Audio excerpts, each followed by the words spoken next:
নমস্কার। আপনার Facebook page বা প্রোফাইলকে যদি রেকমেন্ডেড না করে ফেসবুক, তাহলে আপনাকে কি করতে হবে সেটা আজকের ভিডিওটি দেখুন, আমি আপনাদেরকে বলে দেবো। Your page content is unoriginal বা অন্যান্য কিছু ক্ষেত্রে আপনার পেজ বা প্রোফাইলকে রেকমেন্ডেড করে না Facebook. Your recommendation are suspended, অর্থাৎ আপনার পেজ বা আপনার প্রোফাইলটা যদি সাসপেন্ড করে দিয়ে থাকে ফেসবুক রেকমেন্ডেশন, তাহলে আপনি কিভাবে সেটা ঠিক করবেন।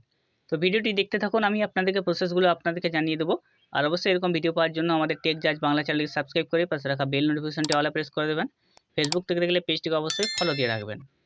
ফেসবুকে আপনার প্রোফাইল রয়েছে বা পেজ রয়েছে, সেক্ষেত্রে যদি আপনি কোনো একটি ছবি বা ভিডিও দিয়ে থাকেন, যে ছবি বা ভিডিওগুলো অন্যের কপিরাইট খেয়ে থাকেন, সেক্ষেত্রে ফেসবুক আপনার পেজটিকে সাসপেন্ড করে দিতে পারে রেকমেন্ডেশন সাসপেন্ড করে দিতে পারে, অর্থাৎ আপনার ফেসবুক প্রোফাইল বা পেজটি কারো কাছে আর সাজেস্ট করবে না, কোথাও আর যাবে না। আপনি যতই ভিডিও ফেসবুকে দেন, সেগুলো কিন্তু আর কারো কাছে পৌঁছাবে না।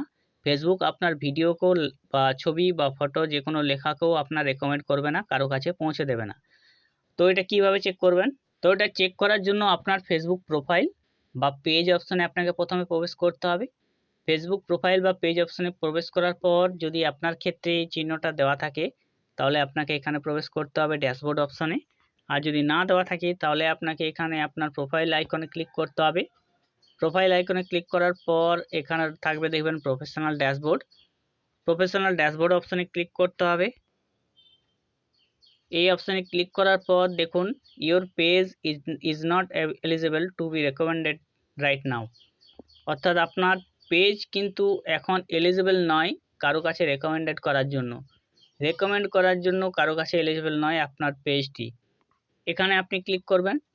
ক্লিক করার পর page recommendation, your recommendation are suspend, your page is not eligible to be suggested to new people right now, অর্থাৎ নতুনদের কাছে আপনার পেজ বা প্রোফাইলটা ফেসবুক কিন্তু পৌঁছে দেবে না। আর সেক্ষেত্রে আপনার your page content is are unoriginal, this is impacting your recommendation, অর্থাৎ আপনার যে কন্টেন্টগুলো বা আমার যে কন্টেন্টগুলো সেগুলো কিন্তু আনঅরিজিনাল, অর্থাৎ আমার নিজের বানানো নয়। আমি অন্যের কন্টেন্ট দিয়ে ফেসবুকে পেজ বা প্রোফাইলগুলো চালনা করি। তার জন্য আমাকে কি করতে হবে, এখানে লার্ন মোর অপশন রয়েছে, এখানে ক্লিক করতে হবে। কি জন্য দিয়েছে সেটা আমাকে এখানে ক্লিক করতে হবে। এবারে আমি কি করতে পারি এর জন্য, দেখুন, your page is no longer recommended. What this means, অর্থাৎ এর কারণ কি, people can still see your page but they may need to scroll longer. We are not suggest your page to people, অর্থাৎ অন্য কারো কাছে আপনার যে প্রোফাইলের ভিডিও বা ইয়েগুলো সেগুলো কারো কাছে পৌঁছাবে না, আপনার পেজটিও কারো কাছে সাজেস্ট হবে না। হোয়াই দিস হ্যাপেন, তো আপনি এবারে কি করতে পারেন, এখানে রয়েছে দেখুন সি রুলসগুলো আপনি আগে পড়ে নেবেন, কি কি রুলস রয়েছে এখানে। Example of thing we don't allow, Facebook কী কী অ্যালাউ করে না। Posting content that already exist on Facebook if you had no meaningful role in creating it, অর্থাৎ আপনি যে কন্টেন্টগুলো দিচ্ছেন সেগুলো যদি আগে থেকে ফেসবুকে থেকে থাকে, তাহলে আপনার পেজ বা প্রোফাইলটা অবশ্যই আনঅরিজিনাল কন্টেন্ট বলে ঘোষণা হবে। Complaining and posting video from multiple pages profile on third party content creator, আপনি যে ছবি ভিডিও দেন সেগুলো কিন্তু বহু সংখ্যক পেজ বা প্রোফাইল বা থার্ড পার্টি কন্টেন্ট ক্রিয়েটাররা তৈরি করছেন। Posting video that you did not film বা producer with minor but not meaningful enhancement, অর্থাৎ যে ভিডিওগুলো আপনি দিচ্ছেন তার কিন্তু প্রডিউসার বা মেকার আপনি নন, তার জন্য আপনাকে অবশ্যই এইগুলো মেনে চলতে হবে। এবার ব্যাক হয়ে চলে আসবেন। এরপরে আপনাকে কি করতে হবে, রিকোয়েস্ট রিভিউ অপশানে ক্লিক করতে হবে। রিকোয়েস্ট রিভিউ অপশানে ক্লিক করার পর দেখবেন এখানে limited unlimited originally of content page not recommended, তো এখানে আপনি কিভাবে রিভিউ করবেন, এখানে বলা আছে একটি দুটি চারটি অপশন দেওয়া আছে। প্রথম অপশনটি হলো I think the recommendation guidelines should change to recommended page like mine, অর্থাৎ রেকমেন্ডেশনের যে গাইডলাইন্স ছিল সেটা যদি চেঞ্জ হয়ে গিয়ে থাকে তাহলে আপনি এখানে ক্লিক করবেন।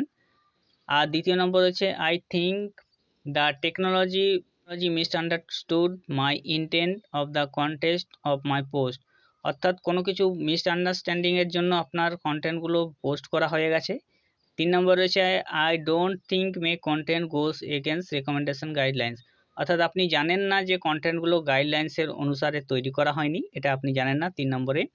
I have seen similar page that seems to be recommended by Facebook. আর 4 নম্বর রয়েছে আপনি এরকম ভিডিও অনেক ফেসবুকে দেখতে পান বা অনেক পেজে দেখতে পান, প্রোফাইলে দেখতে পান, কিন্তু সেই প্রোফাইল বা পেজগুলো রেকমেন্ডেড করছে ফেসবুক। যদি সেক্ষেত্রে এটা হয়ে থাকে তাহলে 4 নম্বর অপশানে ক্লিক করবেন, দিয়ে কন্টিনিউ বাটন রয়েছে সেখানে ক্লিক করবেন। এরপর রয়েছে why do you want to another review, তো আপনি অ্যানাদার রিভিউ করতে পারেন। এরপরে আপনার এখানে রয়েছে কিছুদিনের মধ্যে আপনাকে আপডেট দিয়ে দেওয়া হবে। এরপর সাবমিট বাটন রয়েছে সেখানে ক্লিক করবেন। সাবমিট বাটনে ক্লিক করার পর এরপর রয়েছে you will hear back from us soon, তো আপনাকে অবশ্যই কিছুদিনের ভেতরেই জানিয়ে দেওয়া হবে। দেখবেন এখানে 3টি স্টেপ রয়েছে, দ্বিতীয় স্টেপ, তৃতীয় স্টেপ হবে। Most people hear back less than 7 days but it can take longer, অর্থাৎ 7 দিনের ভিতরে আপনার যে আপনি যে রিভিউটা করলেন সেই রিভিউটা 7 দিনের ভিতরেই সিদ্ধান্ত নেওয়া হবে বা তার বেশি দিনও চলতে পারে। এরপর 3 নম্বর অপশনটি রয়েছে এখানে, তো আপনি অবশ্যই এটা দেখে নেবেন। এইভাবে যদি আপনার প্রোফাইল বা পেজগুলোকে ফেসবুক রেকমেন্ডেশন না করে কোনো ভুলবশত, তাহলে আপনি এভাবে এগুলো ঠিক করে নিতে পারবেন। অবশ্যই ফেসবুক পেজ বা প্রোফাইলে এই সমস্যা আসলে আপনারা ঠিক করে নিন এইভাবে। যারা জানেননি তাদের মাধ্যমে শেয়ার করে দেবেন। এরকম ভিডিও পাওয়ার জন্য সাবস্ক্রাইব করে রাখবেন। নমস্কার।